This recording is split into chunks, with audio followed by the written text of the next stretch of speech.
Básicamente hoy traigo la guía más reciente de síndrome coronario agudo, que fue la guía americana. Vamos a hacer un esbozo, un resumen breve, porque no vamos a cansarlo con la guía completa, del manejo integral del síndrome coronario agudo, desde cómo se debe manejar previo a la llegada de un centro hospitalario para el manejo de intervención o manejo médico que se vaya a dar con estos pacientes, hasta cuál debe ser el seguimiento de estos pacientes por las recomendaciones de la guía. Como en guías pasadas, por lo menos en las guías americanas, no se había contemplado la integración de los síndromes coronarios agudos como tal en una sola guía. Ya los europeos sí lo habían hecho, pero esto ha hecho que los americanos tengan menores errores en mucha dicotomía que ellos hablaban de sus guías previas, en informaciones que hablaban en las guías de no ST, así como en guías que hablaban de ST, incluso en las guías de doble antiagregación. Ellos trataron de unificar todo lo que es síndrome coronario agudo con el fin de evitar estos sesgos, esta dicotomía en la información que daban. Entonces, por eso vemos que ya clasifica el síndrome coronario agudo de acuerdo a sus categorías, si ya es angina inestable, no ST o ST, para hacer un manejo integrado de esto. Como todos sabemos, hay que hacer una evaluación prehospitalaria, ya sea por un centro que llegue el paciente directamente o ya sea por un servicio de emergencia previo. Lamentablemente en países como nosotros, ese servicio de emergencia está muy pobre.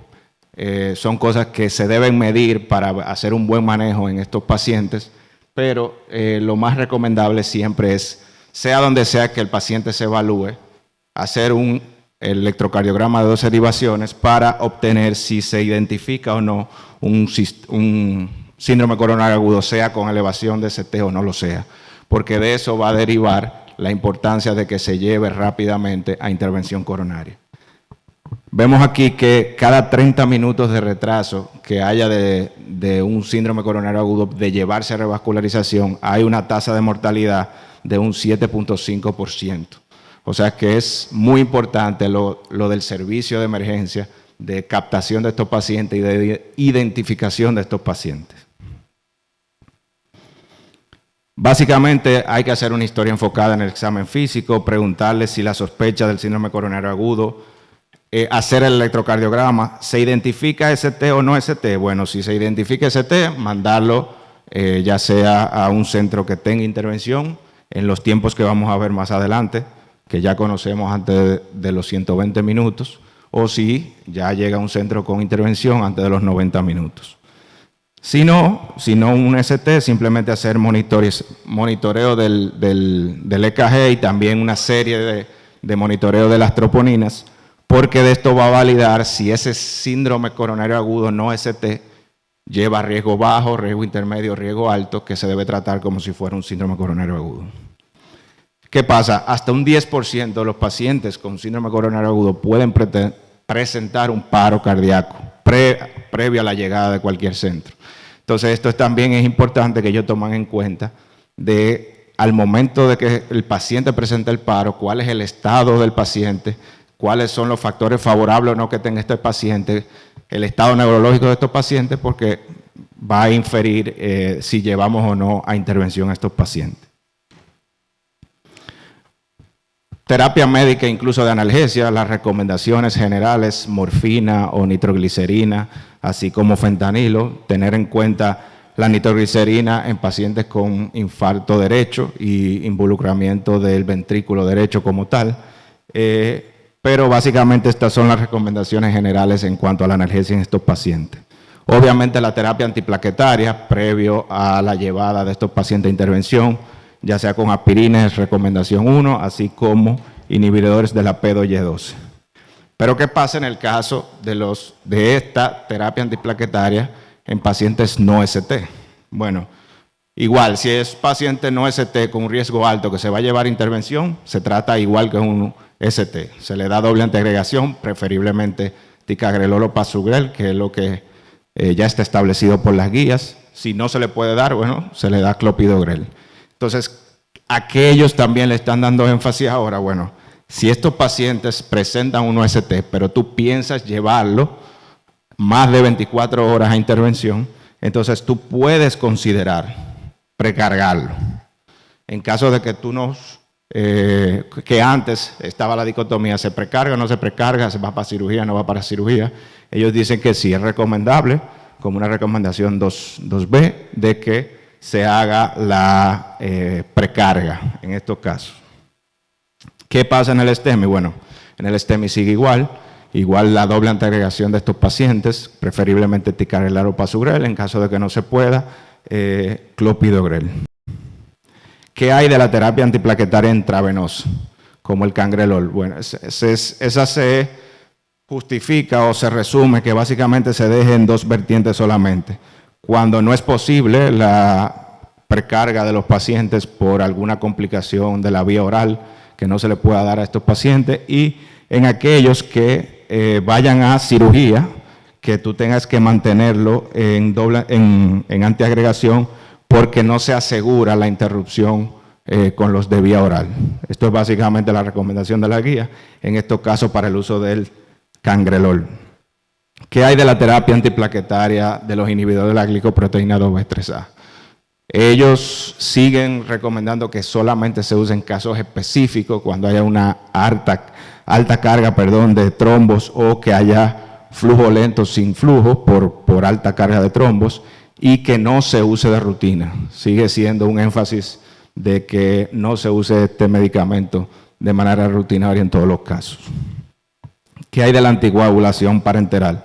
Bueno, sigue recomendándose en aquellos pacientes no ST que se use heparina no fraccionada intravenosa para reducir los eventos isquémicos. Así, en caso de que no tengamos no fraccionada, podemos usar enoxaparina o fondaparinux.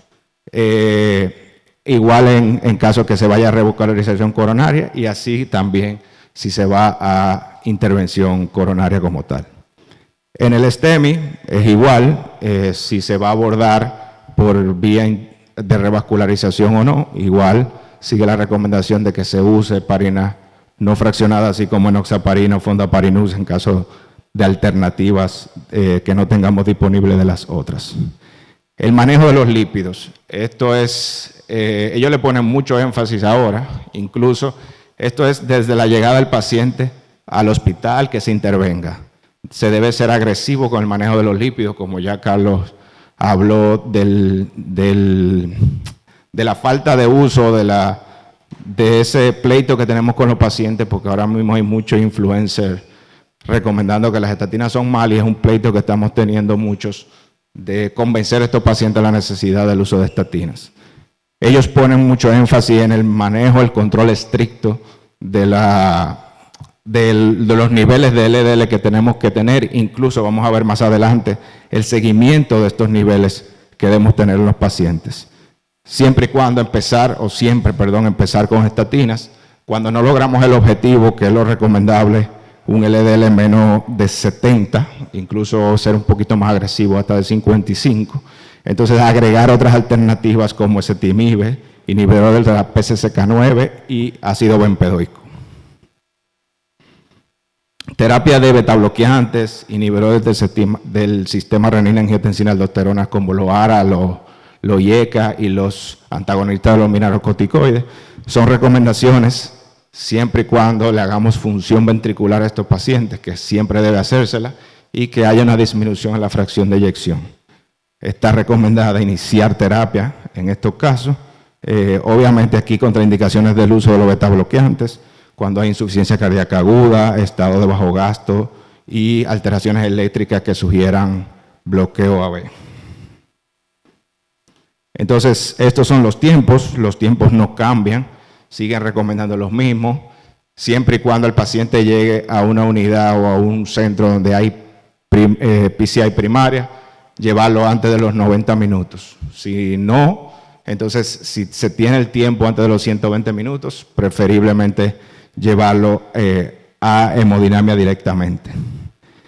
Esto en caso de que el paciente tenga síntomas en menos de 12 horas. Si el paciente tiene entre 12 y 24, hay que ver los criterios clínicos que el paciente tenga.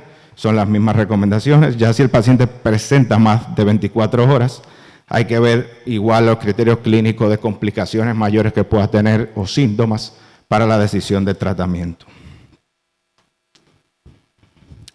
Aquí en reperfusión en los hospitales sin capacidad de PCI, o sea, la decisión de terapia fibrinolítica, si está presente el STEMI y el paciente no puede llegar antes de los 120 minutos, a hacer la administración de fibrinolíticos.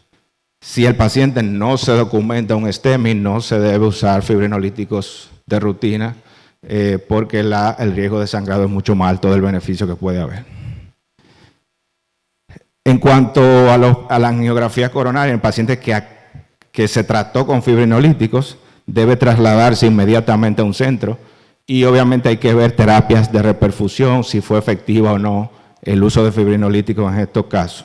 Los signos de reperfusión fallida son que continúen síntomas de isquemia, que haya elevación persistente del ST que no haya reducido más del 50% o que haya inestabilidad hemodinámica.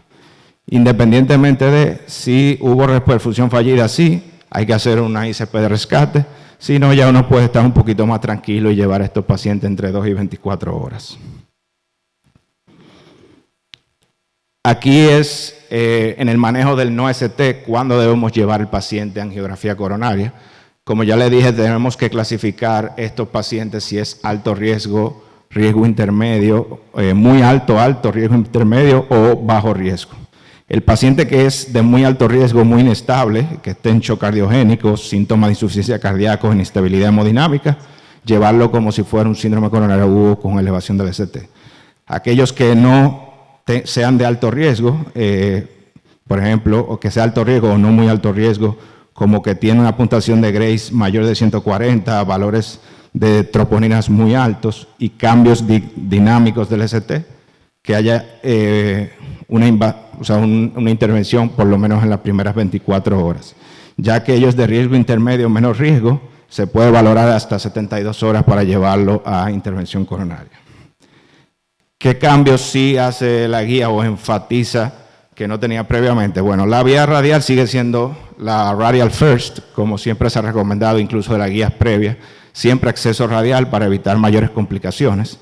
Esto sí cambia, que era en cuanto a la intervención de imágenes coronarias, que antes era recomendación 2, ahora es recomendación 1, siempre y cuando se puedan usar para evitar mayores complicaciones, usar imagen intracoronaria.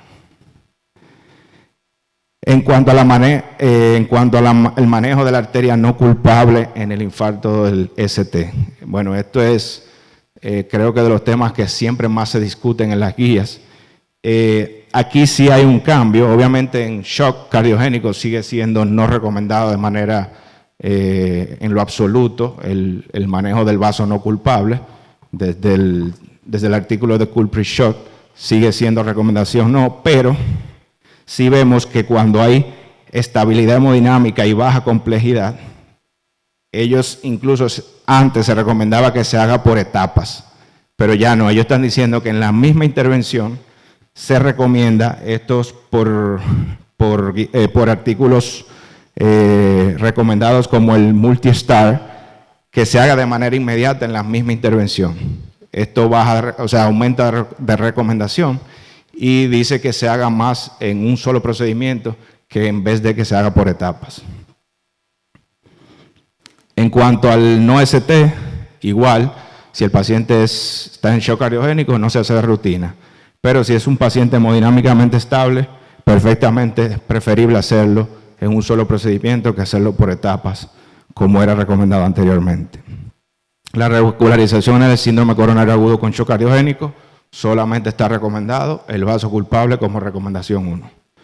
En cuanto a las complicaciones eléctricas, el uso de desfibrilador, siempre y cuando el paciente continúa haciendo arritmia o presentando alteraciones eléctricas después de 40 días de haber sido intervenida la arteria, se recomienda colocación de desfibrilador. Y en cuanto a la bradiarritmia, problemas en el control de bloqueo AB, si el paciente a pesar de haber revascularizado la arteria sigue con síntomas alrededor de 1 a 2 semanas de haber resuelto el vaso culpable, entonces se recomienda dispositivo de estimulación. En cuanto a la decisión de qué hacer mientras el paciente está ingresado, Obviamente, aquellos que tengan criterios de admisión en UCI, llevarlo a UCI, monitorización continua. Todos deben realizarse evaluación de la función ventricular durante estén ingresados, porque esto nos va a dar el pronóstico de estos pacientes y cuál debe ser su seguimiento. Esto es algo nuevo que no se había comentado en ninguna guía, que es lo de la transfusión sanguínea en estos pacientes. Todo paciente, que se intervenga en un síndrome coronario agudo debe mantenerse niveles hemáticos por encima de 10 miligramos por decilitro. Ellos antes no lo ponían como una recomendación como tal, simplemente se mencionaba, pero ellos le ponen énfasis por, incluso ahora como una clasificación clase 2B. Obviamente, en el seguimiento de estos pacientes debe haber una educación del paciente, una modificación del estilo de vida y una atención al seguimiento que, como se ha mencionado anteriormente, sí demuestra supervivencia en estos pacientes. Hacer una comunicación centrada en el paciente, una buena evaluación clínica, determinar cuáles son esos determinantes sociales con el paciente, cuáles referencias debo hacer a los pacientes, dónde deben ir, si debo hacer un seguimiento acompañado, rehabilitación cardíaca, nutrición, endocrinología, con otras especialidades para mantener una buena evaluación en estos casos. La rehabilitación cardíaca, recomendación 1, se debe empezar desde el ingreso del paciente. Muchas veces antes simplemente se le daba una información al paciente y se le decía ven en un mes, luego de la realización de la intervención, pero esta enseñanza debe empezar desde el ingreso del paciente. En cuanto a la estrategia de la doble antiagregación en el seguimiento, sigue siendo estándar el uso de doble antiagregación por 12 meses, pero hay casos donde ya como clase 1 se puede suspender la doble antiagregación en el primer mes, siempre y cuando la monoterapia sea con ticagrelol, que ya está demostrado que se puede usar como single therapy en caso de que el paciente tenga alto riesgo de sangrado y necesitamos seguir solamente esa antiagregación. Igual, si el paciente lleva anticoagulación, se sigue recomendando que sea la combinación con clopidogrel para disminuir eventos hemorrágicos. En cuanto aquí lo dije, la reevaluación de los niveles de lípidos luego de la de alta, luego de haber empezado las estatinas en el ingreso y haber incluso agregado otras no estatinas, medicamentos de reducir colesterol, debe hacerse una reevaluación cada 4 a 8 semanas para ver cuáles son estos niveles y llevar un control estricto de intensificación de reducir estos colesteroles. Algo que también la doctora Mateo enfatizó en el síndrome coronario crónico, como esto es un manejo integral en estos casos, debe ser énfasis también en la inmunización de estos pacientes para evitar complicaciones por procesos infecciosos. Ya de manera final, las direcciones futuras que se deben hacer es seguir investigando, por ejemplo, en estados post-arresto o estado comatoso. En estos casos, ¿qué se debe hacer? Cuando el STEMI es con presentación muy tardía, ¿qué evidencia hay? ¿Qué debemos hacer en estos casos si intervenimos o no intervenimos? La duración de la supervisión de estos pacientes, la carga que deben tener óptima de inhibidores de PDY12, las nuevas terapias farmacológicas que hay. En cuanto al vaso culpable en ST y no ST, si tratamos o no tratamos, sigue siendo investigación, así como determinar la determinación basada, tratamos por angiografía o tratamos por fisiología. Son temas todavía en discusión y en casos de anatomía compleja también, cuando tratamos o no. También en momentos de selección de dispositivos mecánicos circulatorios, cuándo usarlos, cuándo se pueden usar para reducir complicaciones vasculares en estos casos. Y también traje una actualización del GATI. El GATI no es más que una iniciativa en el tratamiento del síndrome coronario agudo guiada por el ACC. Nosotros como centro en CEDIMAT somos el único centro en el país que estamos participando en este evento y el año pasado tuve la gracia de presentar el proyecto de CEDIMAT desde que se implementó el sistema de emergencia de síndrome coronario agudo en los últimos 10 años. Ya nosotros desde el 2015 implementamos el manejo integral de estos pacientes. Obviamente, lamentablemente no tenemos un servicio de emergencia, simplemente llevamos los tiempos desde que llegan a nuestra emergencia, no de lo que pasa previo a nuestra emergencia. Entonces, durante 10 años hemos trabajado 376 casos ST de manera continua. Obviamente no parece mucho, pero es un único centro en la capital donde hay alrededor de 30 centros de intervención de lo que nosotros hemos manejado. El 70% de los casos que hemos tenido son hombres, una edad media de 63 años, y el 48% de ellos ha sido un infarto de pared anterior. El 4% ha presentado shock y en el 89% hemos tratado con intervención primaria.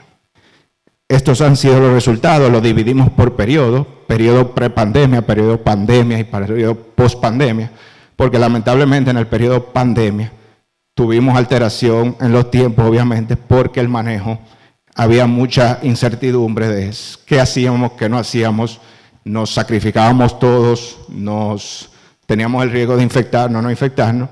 En esos casos se estaban trombolizando a los pacientes y luego se intervenían. Pero vemos cómo durante casi 10 años hemos mantenido los estándares de la guía que acabo de presentar. Vemos que el tiempo de llegada a la intervención ha sido 74 minutos, obviamente aumentó en época de pandemia de 100, cuando lo recomendado es 90 desde que llega la emergencia, y actualmente se mantiene en 81. Otros valores que se evalúan es si a estos pacientes se les da doble antiagregación a la hora de hacer intervención en el 100% de los casos.